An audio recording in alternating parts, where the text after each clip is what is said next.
Greetings and welcome to Jangro Field on the campus of the Episcopal School of Jacksonville for the first annual Rivalry on the River. I am Ray Carnicelli, joined in the booth by Kristen Vanderlyn to bring you tonight's action. It's Bolles versus Creekside. Girls varsity lacrosse. Creekside dressed in black.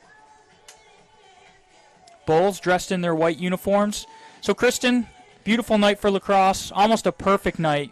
Couldn't have picked a better day. No, this is going to be an amazing event, and to start with this perfect weather, I hope we're going to have a lot of fans this weekend. So the teams are lined up for the all-important draw.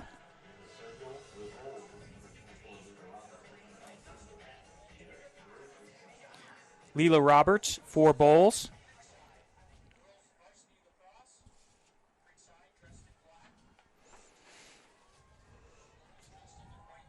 Referee positioning the ball between the crosses of the two participants. And we are underway. So ground balls are going to be key to the game, especially off the draw control. And right away it's picked up by Creekside. That's Brooke Manghese. Keep an eye out for the Manghese sisters. Shot and a score! 15 seconds in, that was quick. That was beautiful. She took advantage of the lane, was able to weave in and out, and that was just a beautiful shot to start the game. So picking up that ground ball in a little bit of traffic, protecting the cross as she found that lane, as you mentioned, Kristen, and well-placed bounce shot right past the keeper. Megan Walgamuth is the goalkeeper for Bolles.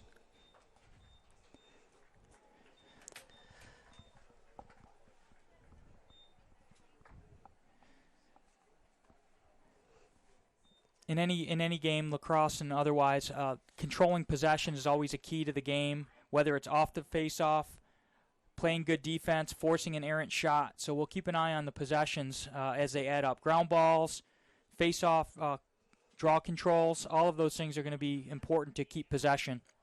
And they've recently reduced the number of women on the circle in the past couple of years for safety reasons. This has really turned into an art.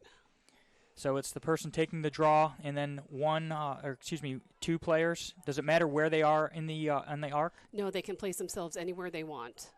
So that ball is booted out of bounds, and it'll be possession for Bolles.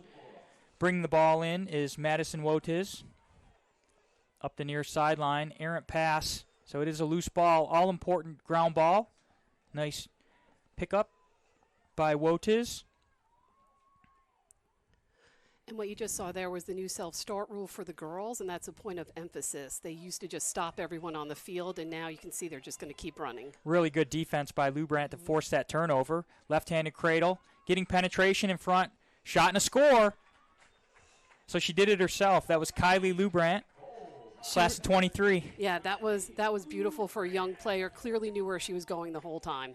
The takeaway was a thing of beauty. Controlling her stick, checking away from the ball carrier, putting it on the ground, picking up the ground ball, finding the lane, shot and a score. She was fearless on that one. 2-0 is our score. Creekside on top of Bolles. Rivalry on the River.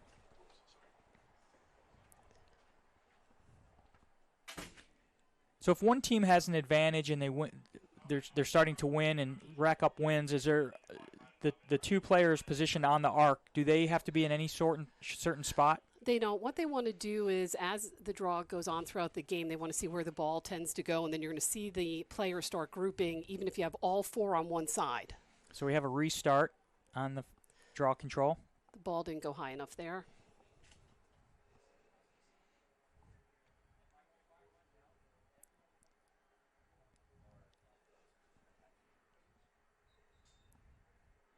That went plenty high.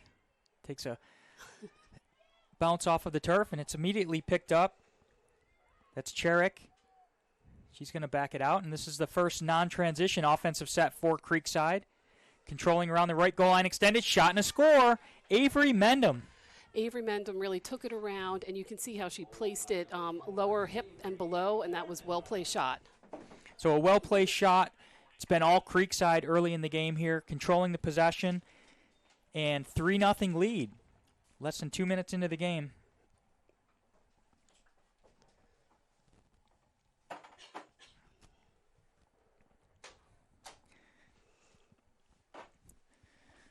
So, Kristen, at this point in the game, when it's been all Creekside, at what point, let's say you're coaching the team, you're coaching the girls, when do you take a defensive posture?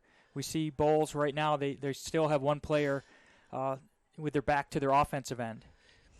So we used to call it the picket fence. And if you know you're going to lose the draw, you want to load your players up in behind the other restraining line. At least you'll be set up for the defense and look for an opportunity for a turnover.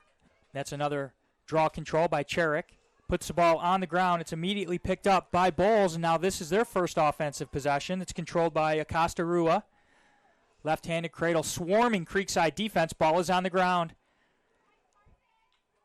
That's Abby Wolgamuth. Up the ladder into the offensive end, and Creekside is running and gunning already, looking to move that ball. We always say the ball moves faster than the player. She's going to take it herself, penetrating, good defense. Ball is on the ground, but it's controlled by Creekside. Rachel Hip. Hip surveying the field, looking at the cutters. A lot of off-ball movement by Creekside. There's a feed. Shot just wide. So Avery Mendham got in front of the goal, received that pass, and just off the mark on the restart. Perfect shooting position. That's a shot and a score. Cherrick. She is everywhere. She's chasing them down. She's doing everything she can out there to keep the ball in the offensive end. The Bulls goalkeeper, Wolgamuth, right now is not getting a lot of help on defense. Creekside's done a good job to get to really good shooting positions. You want to get to the center of the cage, so it's 6x6. You want to see as much space as you possibly can. And by being able to penetrate, you have choices where to shoot, and they're finding the back of the net. 4-0 is our score. Creekside on top of Bolles. 22 minutes and 47 seconds remaining in the first half. 2 halves in girls lacrosse. Can you tell, did Bolles bring in a new face-off specialist? I can't see the number. We'll take a look. 24. Roberts. That was Crystal for Creekside, controlling it with a left-handed cradle. Splits back to the right. Shot and a save. Wolgamuth with the save. Rebound, shot, score! Goal by number 11, Carson Crystal. That was beautiful. You just feel bad for the goalies on those. You know, they make that big save, and then, unfortunately, they're able to maintain it. Listen, goalies don't need anybody feeling sorry for them. She made a good save, and she is not getting a lot of help, Kristen. No. But I will tell you, this Creekside team is impressive with their ball movement. They just have the speed dialed up early here in the game with the 5-0 lead. When Bolles has managed to get possession, they have not held the ball long enough. The swarming Creekside defense is just causing chaos that Bolles has not been able to handle so far here early on in the game. It's Rivalry on the River. Ray Carnicelli and Kristen Vanderlyn bringing you the action.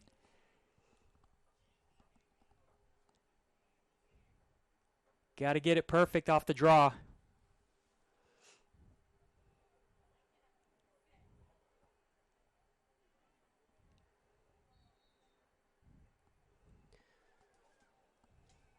Nice ground ball pickup by Crystal. Feeds wide open player in front of the goal. Look, shot just off the mark. It hit the post. Goalie's best friend helped her out there. Rebound is picked up. Penetrating. Good defense. Nice check. That was a perfect check. Away from the body, just textbook. Manghese, Brooke Manghese, controls it. A lot of second chances for Creekside. They are battling for the ground balls. Feed to the front. Opportunity, penetration, shot, and a stuff. No soup for you. Wolgamuth makes the save, looking for a teammate to outlet. And they put it on the ground. Another second chance for Creekside. That's Manghese. Paige Manghese runs into a double team, finds a teammate on the far side. Shot and a score! Goal for Creekside. That pass was pretty good onto the grease when she had 2 defenders right on top of her with sticks both over her head. She still managed to get the ball out and get it to the person on the crease.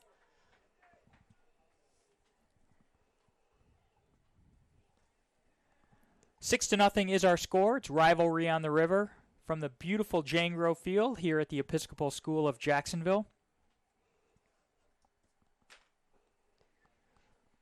Cherrick lined up to take the draw for Creekside, and that's Lindsay Bliscoe for Bolles.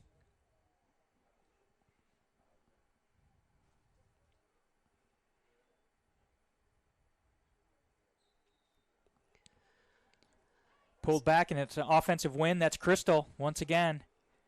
So I might even place a player back. I think that's the fourth draw that's gone into that spot. Nice early ball movement. Oh, as I say that, the broadcaster jinx, the ball is on the ground. This is where Bolles has to use their athleticism and skill and earn some of these possessions back, but it's Cherrick, calling her name a lot here today. Cherrick over to Mendham.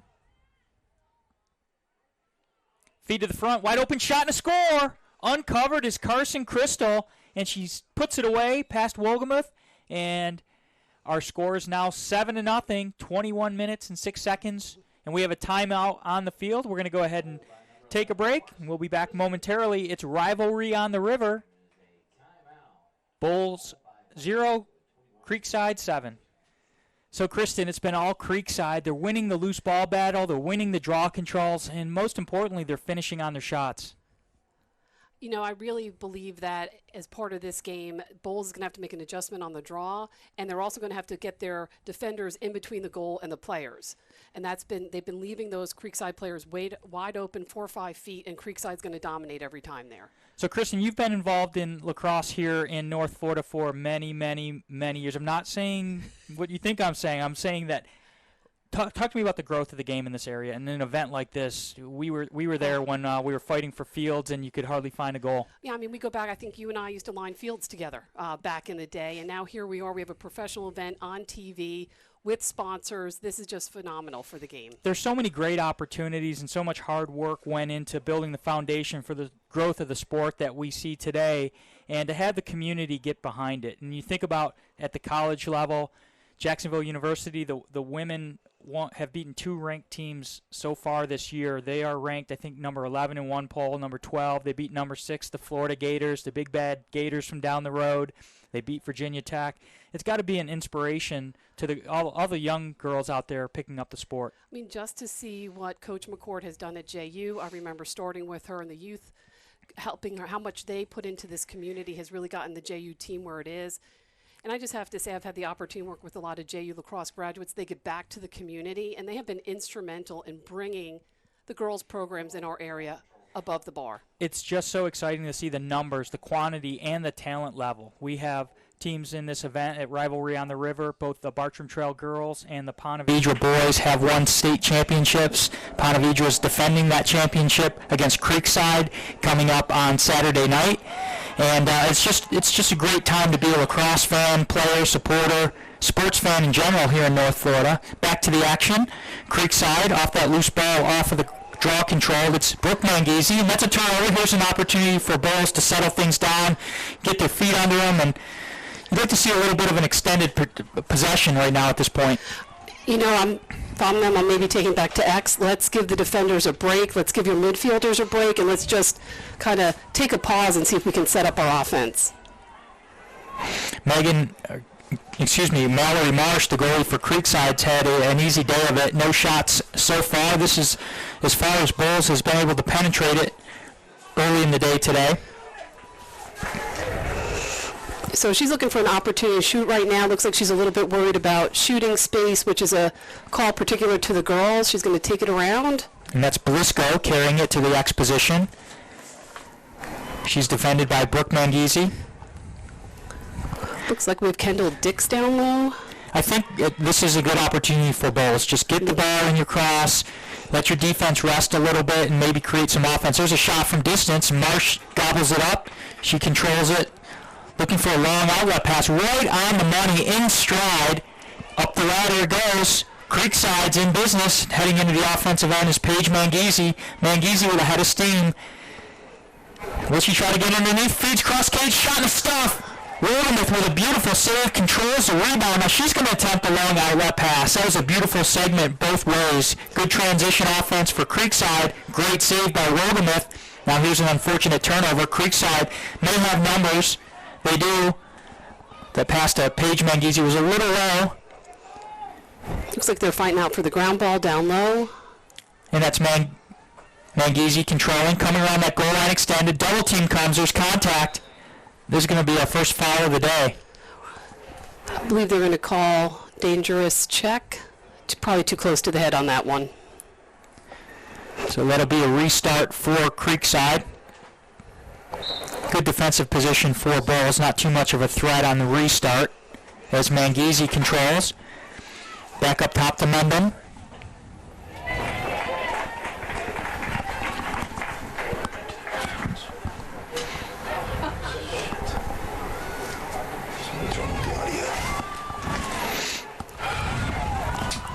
It looks like Creekside's trying to set up a play here. They've pulled all their players out of the 8-meter arc.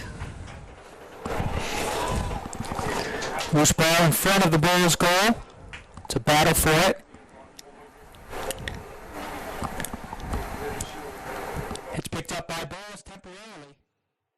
You want to move that ground ball, get it into space one way or another. It's going to be a push against Creekside. Bolles with the possession. So they attempt to clear this ball. Heavy pressure from Creekside, trying to get Bolles to double back. The triple team comes. It's a turnover. Opportunity for Creekside. They're going to back it out. That's Cherrick. Hits Manghese on the goal line extended. Backdoor sneak. Wide open goal. Shot and a score. Looks like whoever was on Manghese just lost her for a minute there and created the opportunity for her to score on that one. When you talk about the redefending or the riding, Creekside just created havoc, caused a little panic in the Bolles end. I did not see any open outlet players. I think Bolles has to do a better job of getting the space and calling for the help. Looks like, I mean, you could see on the last one, Creekside did a complete ladder play up. You can tell coach was probably very, very happy with that. And Bolles needs to have a little more confidence in their passing. And I think once they get some more confidence, they'll have some more success on that. You see that on offense. They need to zip that ball around and do everything they can to create some off-ball movement.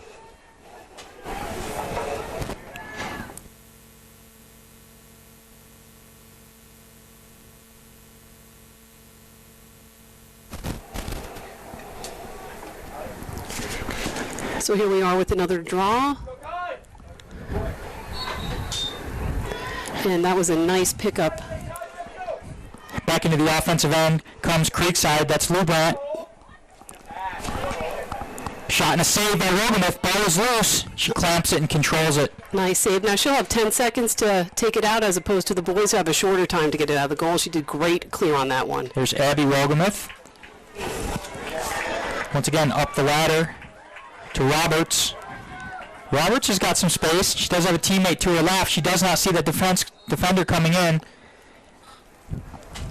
I believe that was a cross check. Quick restart. Tucking underneath, there's a shot and a save. First legitimate good challenging shot on Cage, and Marsh picks it up and very accurate with those outlet passes. Next pass wasn't quite as sharp.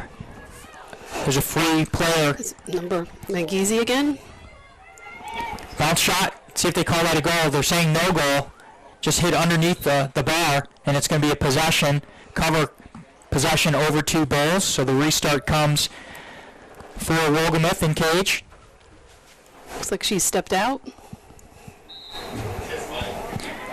There's an outlet pass, but she gunned that one over to her teammate.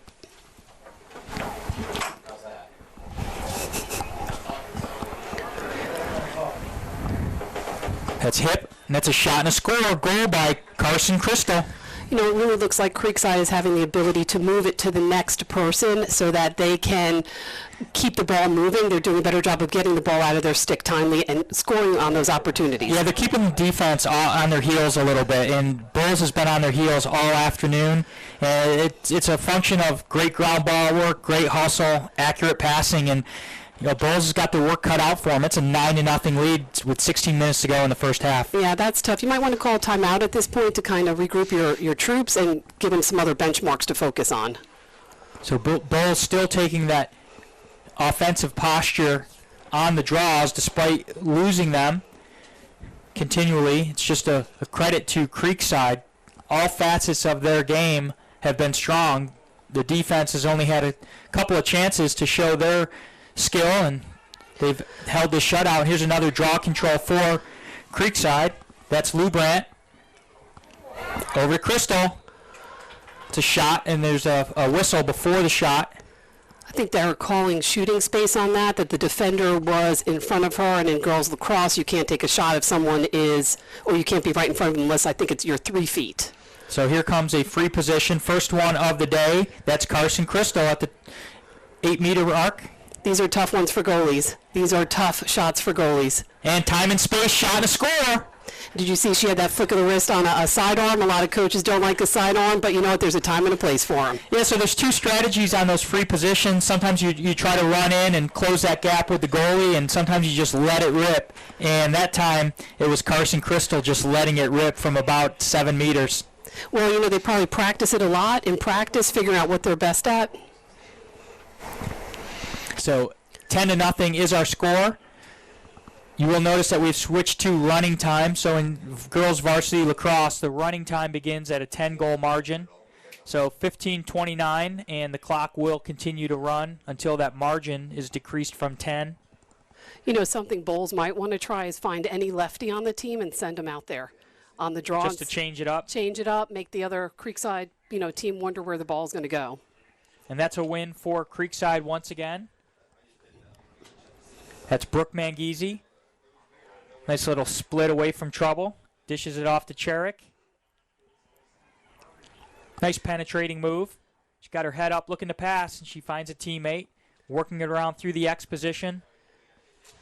Cut from the top of the arc. That was Rachel Hipp carrying it, and that's an errant pass. It's going to head towards the sideline and just goes out of bounds. It was good hustle by Avery Mendham. Just couldn't get there. So here's an opportunity for Bolles to get it out of their own end and give their defense a rest. Get away from that sideline. And this is a time you got to step away from your defender. A fortunate bounce and then Yeah. an unfortunate bounce. So we're going to have another restart here. See the umpire hands it over to Bolles. So Bolles on the restart with 14:20 to go in half number 1. And out of bounds, it's going to be a turnover. So it's similar to boys where if you can pressure, point them out on the sideline, that you can cause a turnover. Use that sideline as an extra defender and pinch them in, and that's exactly what happened. So Creekside back on offense, being patient in the restart. So you can see here, Ray, look at how far they're pulling out their offense. So they're really making it hard on the Bolles defenders to really cut all the way back. See, she's wide open there. It's Yeah, because there's no help. Good spacing for Creekside as they're being a little more patient on offense. Working that ball around with 13:35 to go. So, Kristen, is there any over and back, any rule along the midfield line? Or no over and back, because in girls they've got the restraining lines at the 30. Okay. So, and even then they wouldn't have it. Those are kind of the offsides. Shot and a score. Goal by number 21, Brooke Manghese. Creekside's running away with it. Brooke Manghese really has a nice shooting style. She holds the stick up above everybody. I think it's very hard for the goalie to see where the ball's going. Domination early on here for Creekside over Bolles. It's Rivalry on the River. I'm Ray Carnicelli, joined by Kristen Vanderlyn. Pleased to be bringing you tonight's broadcast. Later on tonight, we'll be broadcasting Rivalry. It's Rivalry on the River. So what's a better rivalry than Nice versus St. Augustine? They're located just a few miles away. A lot of those kids grew up playing with and against each other. I don't care if it's brain brawl, if it's football, or lacrosse. It's going to be a good one. And they, like you said, they all grew up together just by zoning. They're at different high schools, and it is going to be a great game. I've had a chance to watch both of those teams play a couple times this season, Kristen, and different styles. St. Augustine, I think it's over half the kids are on the football team that went to the state Final Four. They're physical, they're big, and Nice, it probably doesn't have the size, but maybe a little more ball movement and skill. That's a save by Wolgamuth. Oh, rebound, backhanded shot and a score by Carson Crystal. That was a beautiful backhand. She took advantage right there.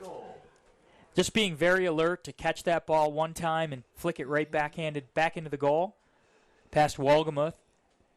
And Creekside's lead is extended to 12. Now, getting back to the whole event this weekend, you look at on the girls' side, you've got some great matchups. The boys, Ponte Vedra and Creekside on Saturday night. two big rivals. Creekside's never beaten Ponte Vedra in lacrosse, but they're coming off a huge win over Lake Highland Prep, one of the powers. Surprised a lot of people. So, a lot of the supporters over on West St. Johns County feel like this is an opportunity for Creekside to, at least hang with Ponte Vedra. Absolutely. And again, all those players have played together, and it's going to be an incredible match. Yeah, so all week, tune in. Ray, I have my VIP pass. Okay, so you're going to be here? I'm going to be here. Anytime I've got nothing to do, I am going to drive up to Episcopal and see one of these games. So here's a rare possession on offense for Bolles. That's Blisco controlling it at that X position. When we say X, that's the area directly behind the goal. And then we'll mention the goal line extended, which if you had an invisible line all the way between pipe to pipe and extend it to the sidelines, that's the goal line extended. Today it's right on the goal line of the football field. So they were trying to run a stack play there. That's where you have two people at X, you've got people stacked up at the top, and you split, and then they still rolled the crease. So I think they were trying to run two plays at a time. So that was a struggle for that ground ball, but it's going to be awarded on the cover over two Bolles. So explain the cover call. All right, so in girls lacrosse, you cannot put your stick over the ball to prevent another player from getting it. Okay, so it's under the ball, or you'll get called for cover. If you clamp it, is what we call it in boys lacrosse. So if you clamp it, it's going to be a violation and a turnover. There's a shot, a good opportunity for Bolles to get on the scoreboard, but it's turned away, and it's going to be picked up by Abby Wolgamuth. Unfortunate turnover there. Creekside was in the right spot there on that pass.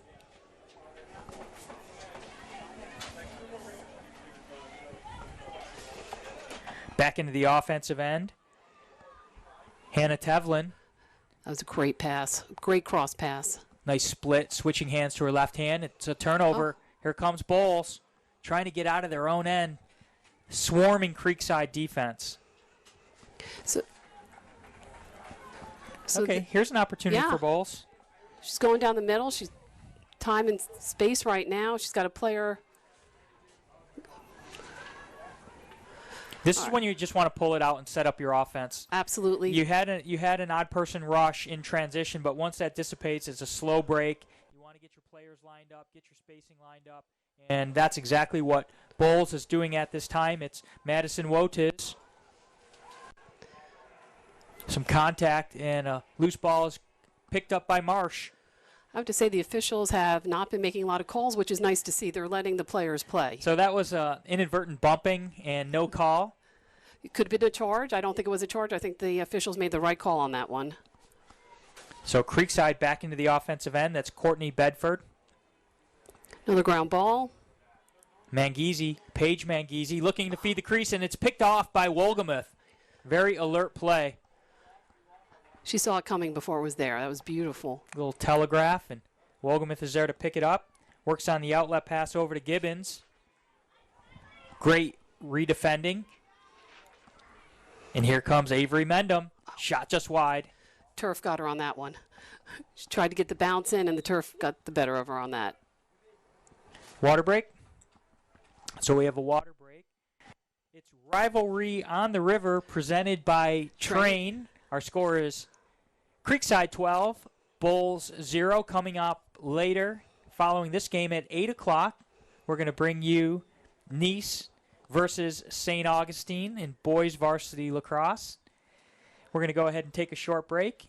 It's Rivalry on the River from the Episcopal School of Jacksonville. Sponsored by Train. Welcome back to the Episcopal School of Jacksonville. It's Rivalry on the River, presented by Train. Ray Carnacelli and Kristen Vanderlyn bring you the action that's been dominated here in the first half by Creekside. They leave Bolles by a score of 12-0. So that was a water break in the action. It is warm out. This is probably one of the warmer days here, and it's only going to get hotter as the weekend continues. Games tomorrow and Saturday, all streamed here on the News for Jacks app. Definitely, if you're a team, you want one of those later games, especially on the turf here. But this is a fantastic facility to play lacrosse, this stadium. It certainly is. And Creekside has possession with 7:47 to go in the first half. So it's a free position from the 8-meter arc. See if she shoots or runs in. That's Avery Mendham. She's doing a run in. 2 cradle, shot and a score. Makes it look easy, and from 8 meters out, uncovered, Avery Mendham buries it. That's a tough call for the goalie. You just got to pick a side. I think you played goalie for a long time. And Close your eyes and gasp. Yes, That was my method. And you have to hope that the defenders are going to hit you, get their sticks in, or hit you. Yeah. Get their sticks in the lane. So we've seen 2 different techniques on those free position shots. Earlier on, the shooter took a half a step and ripped it, and that time we saw Mendham take a couple of steps in and improve her angle and bury it as well. So a couple of different ways to figure out the 8-meter shot. She did a great job with that as well, taking advantage of the turf.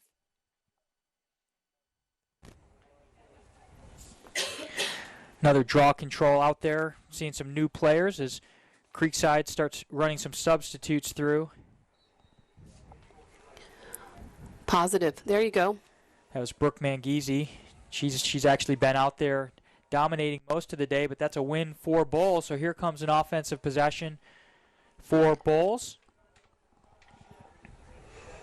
Here's an opportunity. Yes. Well-positioned defense, though, leaving no cutting room, no dodging room.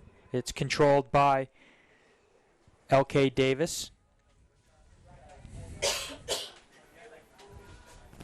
Back to Wotiz. High pass is corralled. Attempting to penetrate. Shot. Saved by Marsh. Thought she had a chance on that one because I thought the defender might have been blocking the goalie's view. But, yeah, Mallory Marsh looked that one in. It was stick side high. Long outlet pass, and it's going to be, I thought Wolgamuth was going to get it. Now it's a race, and it's going to be awarded to Bolles. So Bolles controls the ball behind their defending goal with 5:45 to go in the first half. So Bolles had an offensive possession. They took a shot. Marsh has 2 saves on 2 shots so far today, controlling that shutout. Nice looking outlet pass, but it bounces, hits the turf, and it's going to be a free ball.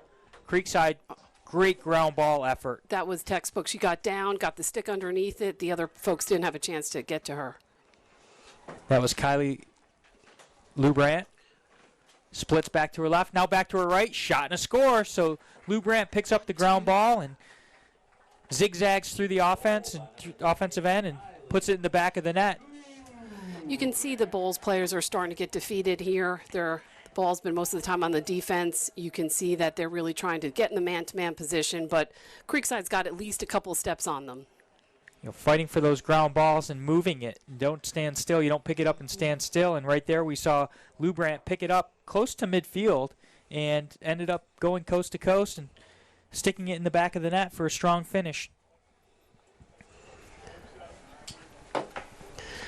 Looks like Creekside may have a new player in on the draw, Gray. I'm having trouble seeing the number. I don't know if you can see it.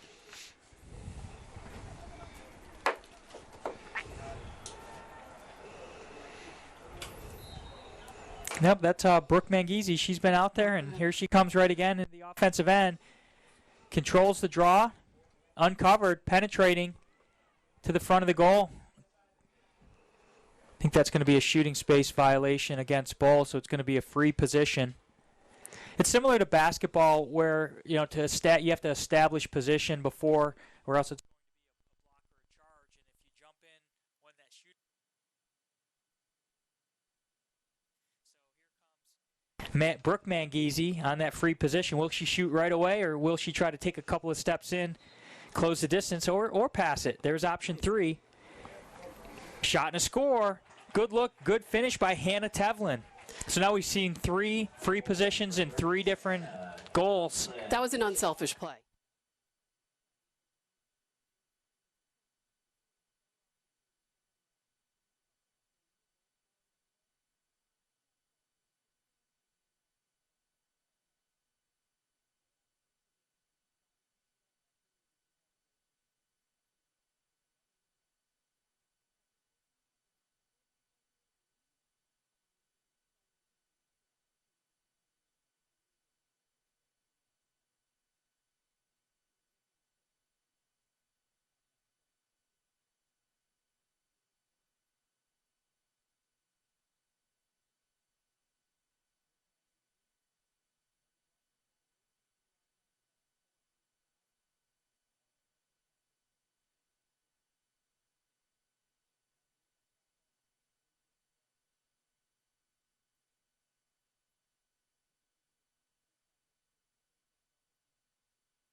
Devlin controls. Now she's going to redodge.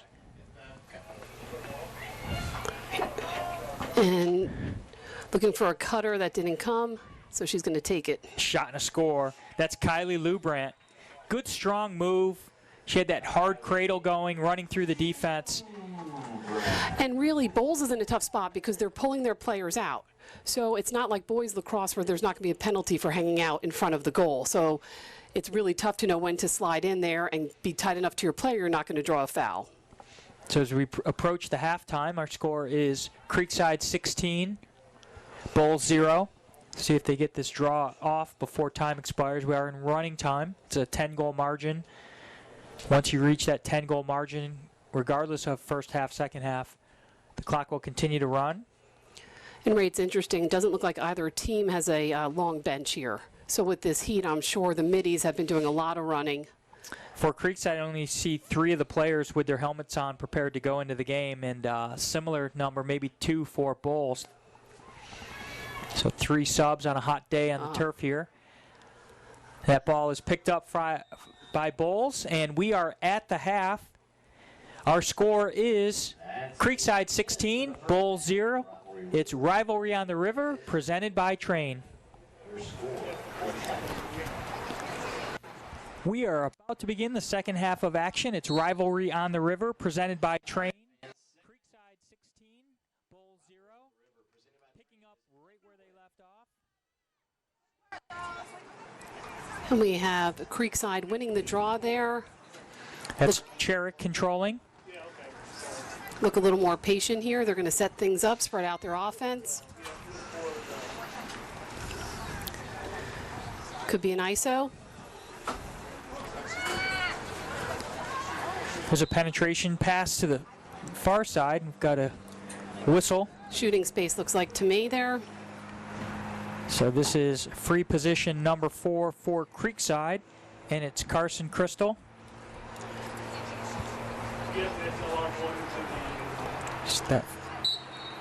She's going to feed it to the backside. Ball is bobbled by Hip. Nice idea. Would have been pretty. Here's Hip once again getting to the front and it's checked away. Picked up by Wotiz. Look at that swarming Creekside defense, putting the ball back on the ground. Caused turnover. Hard to clear triple team there. So what would your suggestion be if you're being triple teamed? Run fast. Run fast, and I think her teammates need to help her out and get to good passing spots. Right, that's something you need to practice, is getting in trouble and not having faith that there's going to be an outlet pass somewhere. Fight for a ground ball here. Are they going to call that? Letting them play. Yes. It's picked up by Avery Mendham. Looking for Hip on the far side. Goalie's trying to get it. Ground ball battle. That's going to be Hip. Errant shot. Fight on the end line. Let's see who comes up with it. Creekside. It's Hip. Hip with the ground ball. Splits back to her left hand. Dishes it off to Mendham. Mendham's got a little angle. Double team comes in and snuck up and checked that one away. See if Bolles can fight for this possession. And no, it's battled back by Cherrick.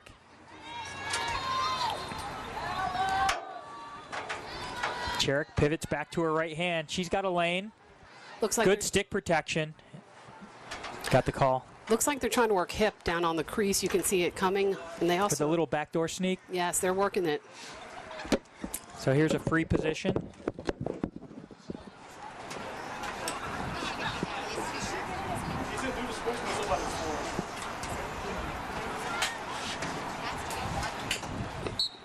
Here's Cherrick.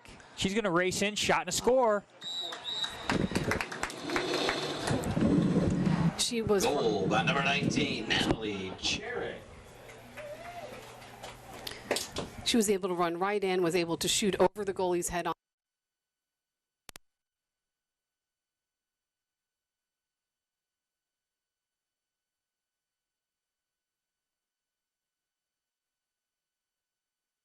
Maybe 4 or 5.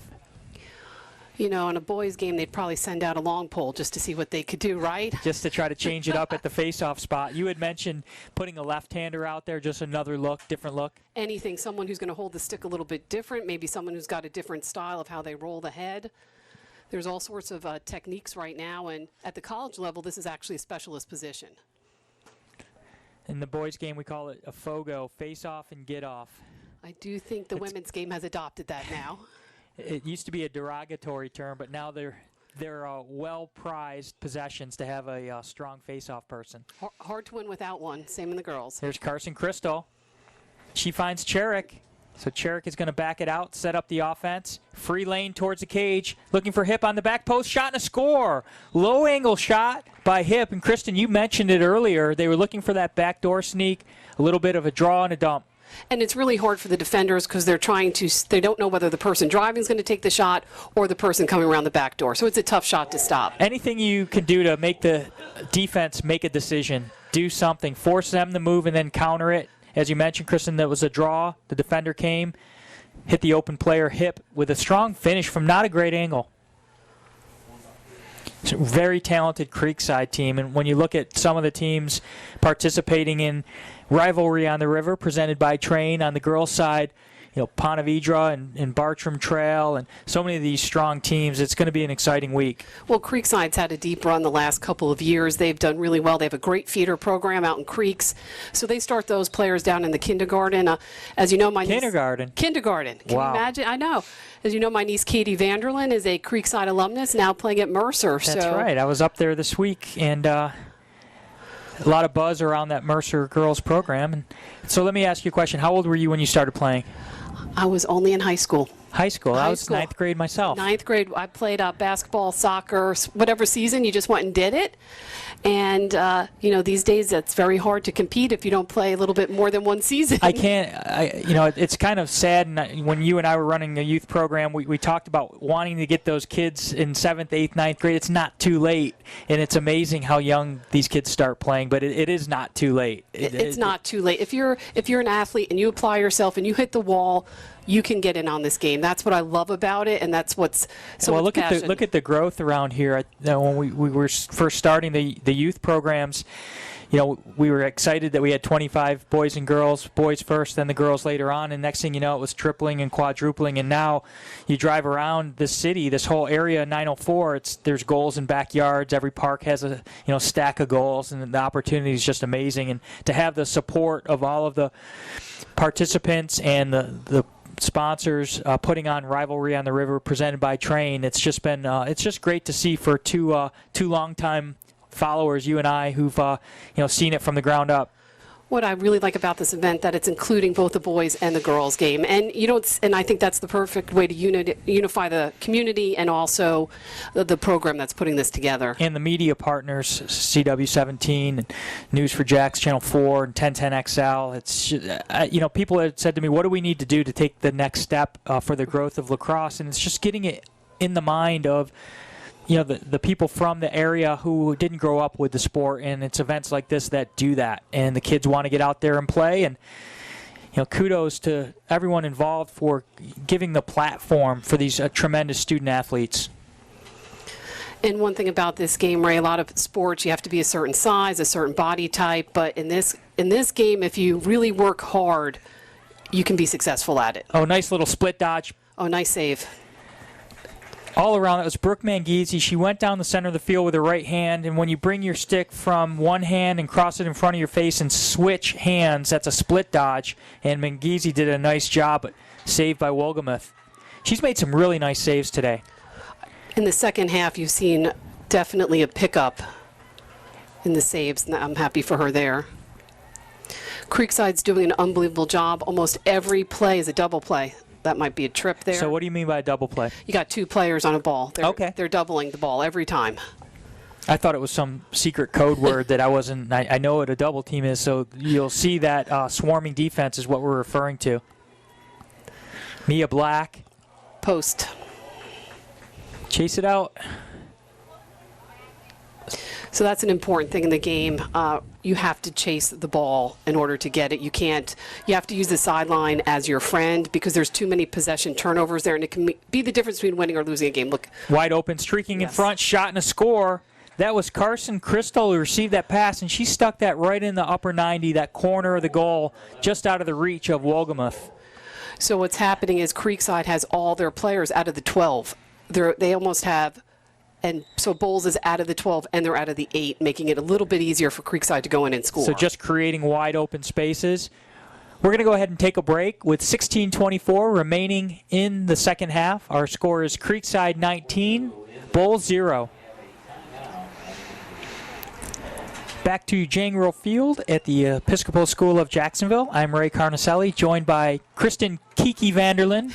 That is true. So the schedule for this week's events. This is Creekside and Bolles on the girls' side. Coming up next, 8 o'clock, Nice versus St. Augustine. Then tomorrow, 6 p.m., Pedro Menendez versus Bolles on the boys' side, as well as Bartram Trail versus Fleming Island on the boys' side. Saturday, a day of lacrosse. At noon, Bartram Trail versus Ponte Vedra, heavyweight battle. What's going to happen? It is going to be a very close game. It's going to be a nail-biter. Both of those teams are extremely competitive. Are they potential state champions? Both of them. Both of them. They're both in the run. And then at 2 o'clock, St. Augustine versus Episcopal on the girls' side. 2 undefeated teams on the boys' side at 4 o'clock. Providence versus Episcopal. This late in the season, being undefeated, so that's going to be a great matchup.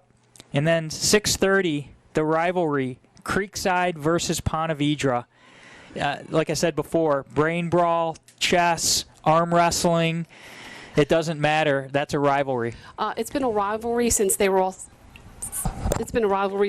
7 years old, starting the rec leagues. That would be the big game every year is Ponte Vedra versus Creek. So it's been a little one-sided on the boys' side with Ponte Vedra having yet to lose to Creekside in boys lacrosse, and I know that kind of gets under the skin of the Creekside fans, but this is a talented Creekside team coming off a big win versus Lake Highland Prep, one of the big boys of lacrosse. So stay tuned, and happy to bring you all of the action. Ready for the draw. 16:24 to remain in the second half. 19-0 is our score. And that's controlled by number 13, Kylie Lubrandt.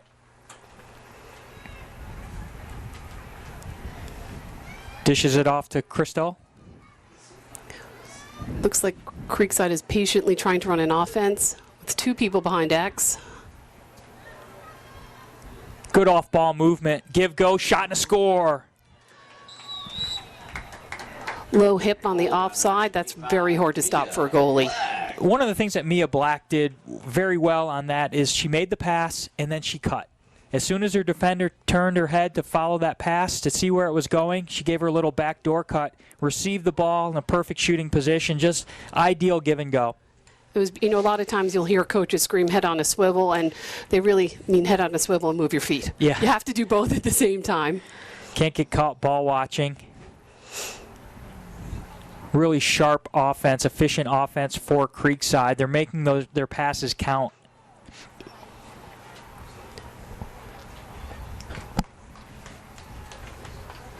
Back out for the face-off draw is Lou Brandt for Creekside. Let's see where this one's going to go. There we go. Bolles has control. Roberts did a nice job. Now that double team comes, and it's going to be a turnover. Possession's going to stay with Bolles. So they'll get a little head start on the restart here. So she should be able to keep going here. So what do you think the reason was? Was that a dangerous check, like checking towards the player? It looked like it. It looked like it was just a little bit too close to the sphere, as they used to call it. Bolles doing a give and go.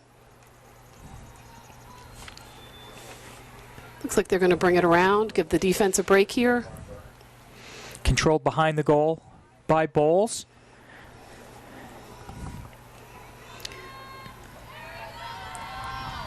Heavy pressure. Puts that ball back on the ground. Goalie. Picked up by Marsh. Marsh with a heads-up play. The double team was coming, and she passes it up the ladder. That's Manghese. Very impressed with Creekside's clearing. And that is an art. 2 more passes. Cherrick over to Black.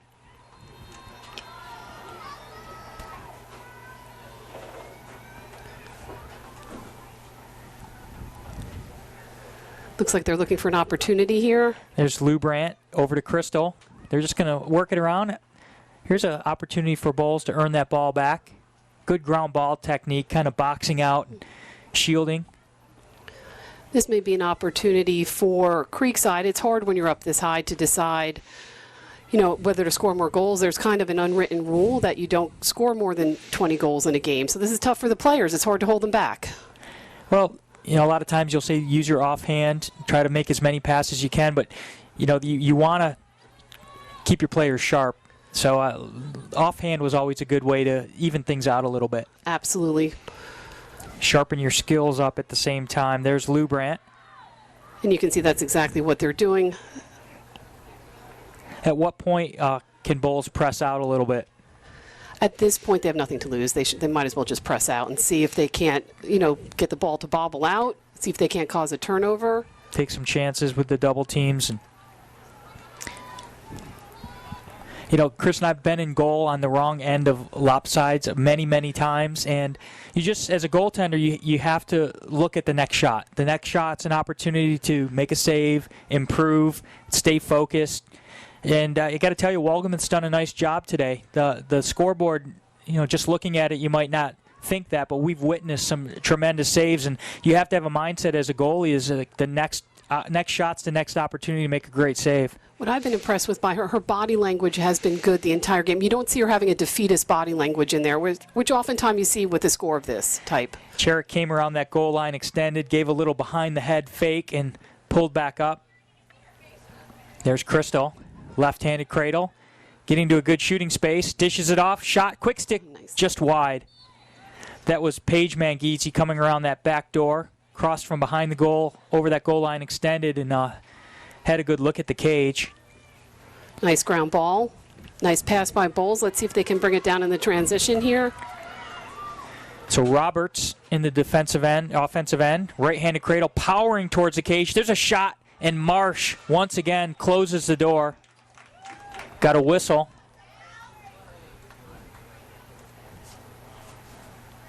Looks like they might talk that over. So this is going to be the first free position for Bolles on the day. Nope, they're going to back her out. Looks like that was an indirect penalty, so they're going to put her on the 12.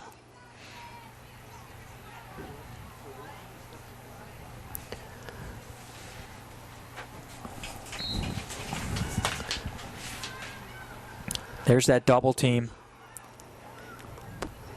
Just trying to pivot, shot and a score!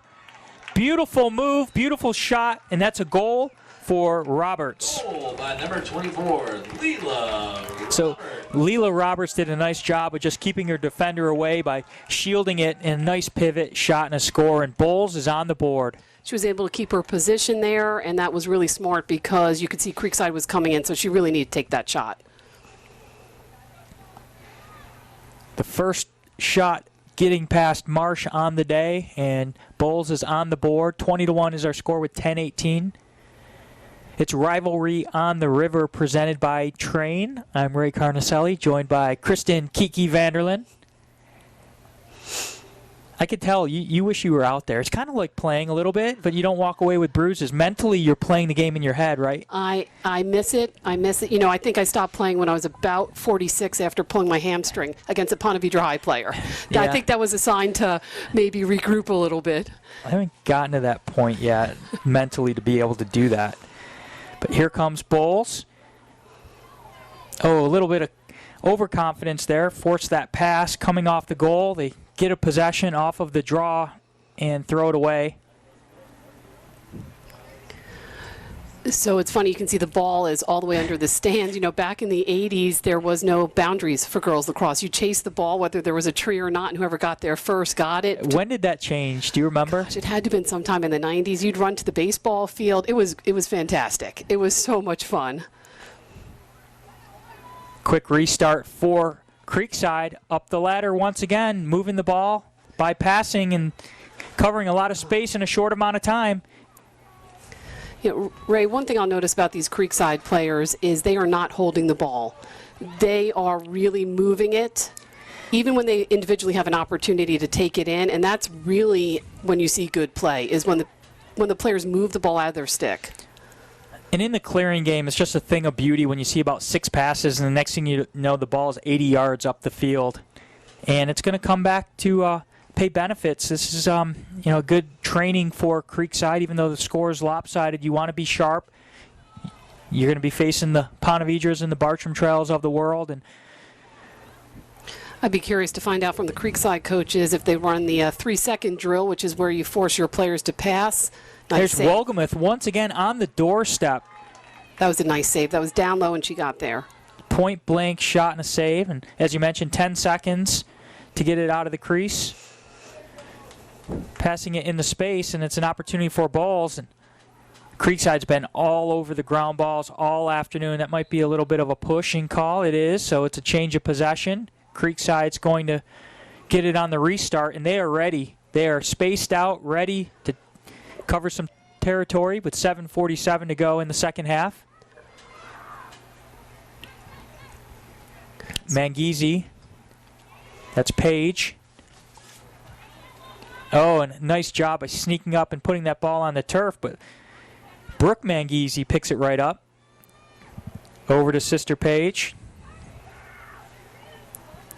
To Hip.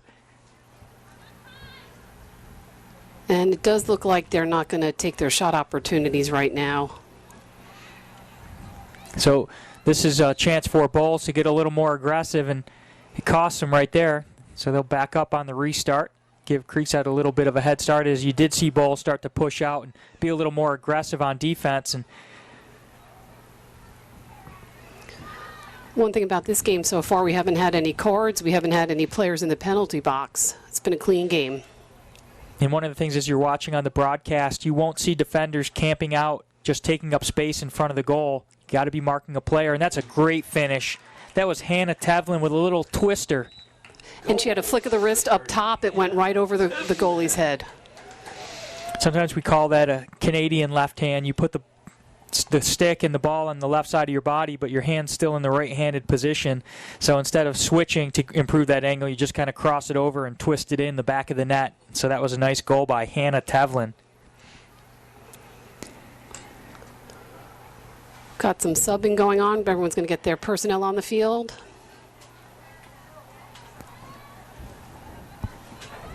.609 remaining in regulation here, 21-1. Creekside on top of Bolles. Leela Roberts at the spot for Bolles, and Hannah Tevlin, the goal scorer, out there to take the draw.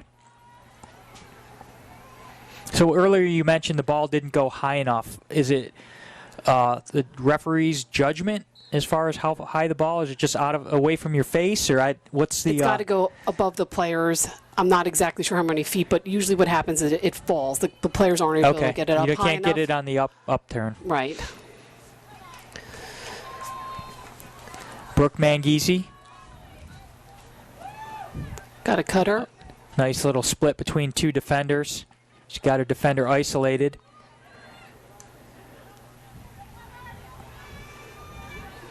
A little more aggressive defense out of Bolles, as they've got nothing to lose here and want to get that ball back as we get to the 5-minute mark. You can see the Creekside players are very able to switch from their right to their left, which makes it very difficult to defend them. And going around right now, they're just going to keep passing it around.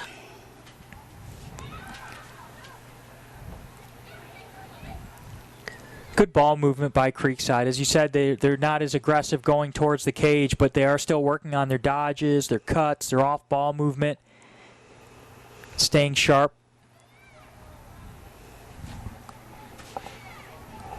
So, Kristen, as we're watching this game wind down, I need you to help me decide on a player of the game. So you don't have to say it now. Just we'll discuss it and come back and pick somebody.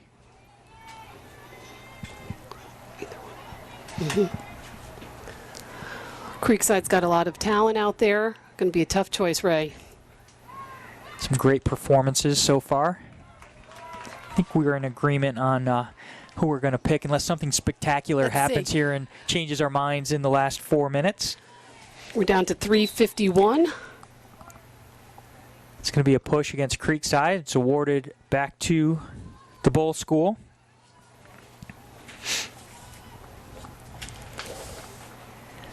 So Gibbons on the restart. Over to Roberts. Roberts trying to power through that double team and ended up being a triple team. Ball is back on the turf. Headed the other way. That's Brooke Manghese. Up to Carson Crystal. And looks like she's going to bring it in, let the rest of her teammates trail behind her and catch up. They're going to keep it well outside the 12-meter here. Carson Crystal under heavy duress, getting in that sphere with the check. So she'll get the restart with a little bit of a head start. As you see, the Bolles defender will have to start behind. So self-restarting means they don't have to wait for a whistle. Correct. When they establish position, they go. They go. They used to be able to have to stand. They'd reposition all the players. Even having in the girls' game, them being able to move on a whistle is recently new. So it's made the game a lot more interesting and faster to watch. Nice little dodge and penetration by Courtney Bedford as she pulls it back out. Over to Kylie Lubrant. Hannah Tevlin's had a nice second half. A lot of action. Scoring a goal, taking the draws.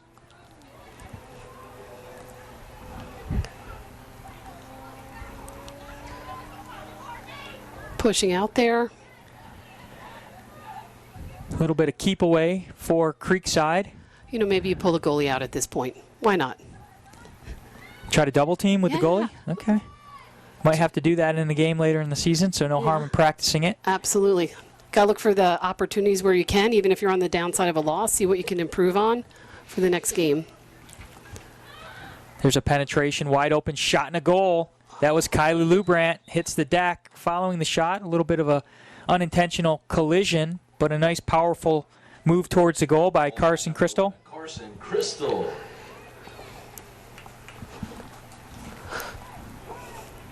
Just heard from a pretty famous coach that used to be in our rec league, Sandy Bridgman. I don't know if you remember her. I do. Yeah, she just texted me. She's actually coaching up at Plymouth, so she misses coaching here with all of us down in the rec league. And for those of you not listening, she was actually MVP of the NCAAs in her time as a midfielder at University of New Hampshire. So is she going to give you a report card on your so. broadcasting? Okay. I think so. All right, well. I'm looking forward I'm giving to you it. an A, and I'm considered a hard grader. It's on a curve, though. Understood. This may be the last draw we have with 55 left on the clock.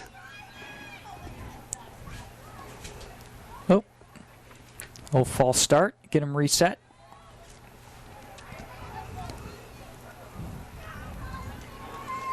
Hannah Tevlin in black for Creekside. They're going to call that. Yeah, it was Ringhaver for Bolles School. Reset it. You know, when you said it may be the last face-off, it's 24 seconds in ticking here. So let's see if they can get the ball up on this one. There you go. It's possessed by Creekside. That's Manghese. Up to Lubrant. Got to watch that trail check. She's got a Bolles player sneaking up on her from behind. And that is the final horn. Our final score is Creekside 22, Bolles 1. So, Kristen, it was an exciting game. A lot of talented players on that Creekside team, but we're going to go ahead and make the call. Our YMCA player of the game is Kylie Lubrant, class of 23. Find out more about the YMCA. Be an MVP by visiting fcymca.org. Once again, our final score, it's Rivalry on the River, presented by Train. Creekside 22, Bolles 1. For Kristen Vanderlyn, I'm Ray Carnacelli. Have a good night.